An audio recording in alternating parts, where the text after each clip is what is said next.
step one is detoxification. Anyone who wants to prepare and defend themselves against the current and coming plagues should do the first three.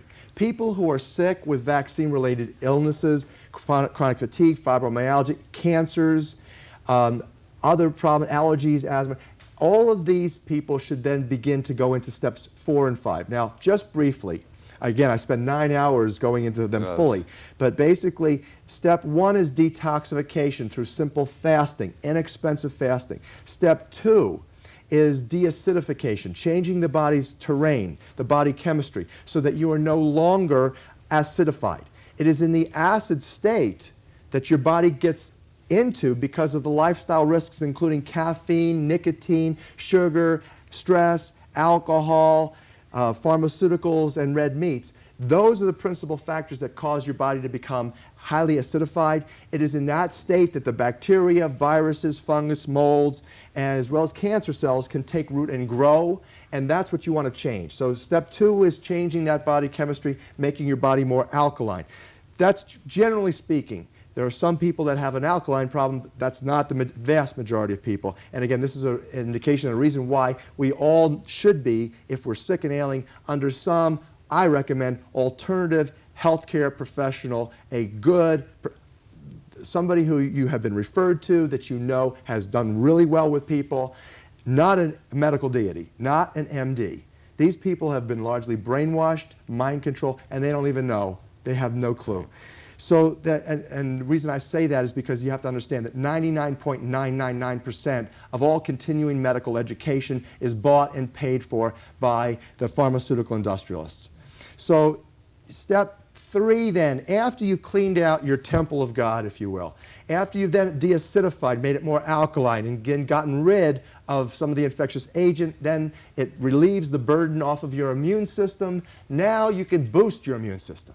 Now is the time to do the vitamins. Now is the time to do the olive leaf extracts or the phytonutrients and the botanicals and the healing herbs, the coenzyme CoQ10, a variety of other minerals that are very, very good, nutrients that are very good for boosting immunity. Vitamin C, in and of itself, is not only a great antiviral at mega doses, but it's also an immune booster. So that's step 3. Step 4 and 5 have been heavily suppressed. Step 4 is oxygenation therapies.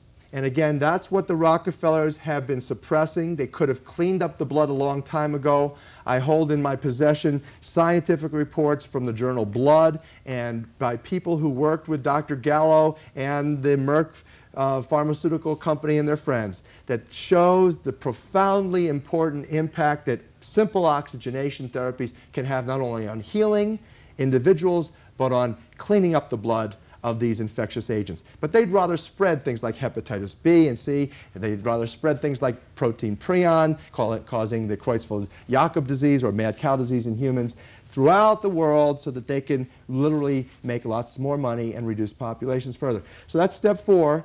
And then step 5 has been the most heavily suppressed of all of the medical interventions. It is called bioelectrics. And we get heavily into that in the new work called Healing Codes for the Biological Apocalypse. It's based on this century's greatest genius was not Einstein, it was Tesla, Nikola Tesla. And he was the fellow who virtually developed radio, signaling, the electromagnetics, wireless conduction of energy that have been also suppressed so that the utilities can regulate and charge money for that which could certainly become free because God has blessed us with it. We can look at Royal Raymond Rife technologies, fall into this realm. We can look at the new clustered water, the scientific advances in just in the miracle of the 6-sided hexagonal-shaped crystal clustered water molecules that is very similar to the healing wells of the world like Lourdes, France, and Karamisu, Japan. That is a bioelectric type of a technology, and that has profound implications on DNA. The primary function of DNA, again, we got it all wrong. It is not protein synthesis. That's only 3% of it. Over 90% of the function of DNA this decade, proven by 3 of the 5 top Nobel Prize winners in medicine. The primary function of the genetic code for life, that double helix structure, is to act as an electromagnetic receiver and transmitter of virtually God's love. technically it's called photon emissions for intercellular communications, but it's God's love being taken in by the six-sided crystals, hexagonal water molecules surrounding and holding that double helix strand in place. It also keeps those 4,000 plus enzymes in your body stable. That's a technology that sick people should be on. Then there's also the other types of technologies that have been suppressed in alternative medicine. We're looking at sound and light and color therapies. These are what will, along with prayer and trust and faith in the Lord, bring on healing. Boy, we're running almost out of time. We got time for one more question. I read your new book and was interested in the prions, and there have been many physicians and other kinds of healers recently who have said that the medicine of the future is energy, and the things you were talking about in your new book about energy and frequencies, and that's what's going to help us. And now you're mentioning those with the colors. So can you say a little bit about your feeling about energy and balancing and that kind of thing? Well, I think it's a great question. I appreciate that. It is so exciting. I think it's the most exciting thing in science is not genetic engineering at all. It's the recognition that the DNA code is a mathematical code.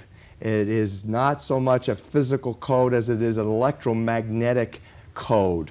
And that, in fact, where the book Healing Codes for the Biological Apocalypse leaves you is you can do all of this genetic engineering. You can go to your doctor. You can prepare, you think, in every way possible to defend yourself against the current and coming plagues. But if you don't have the spiritual connection to the Lord, if you don't have that spiritual faith, and that's really what delivers the electromagnetics. The power, you see, God's technology is mathematics.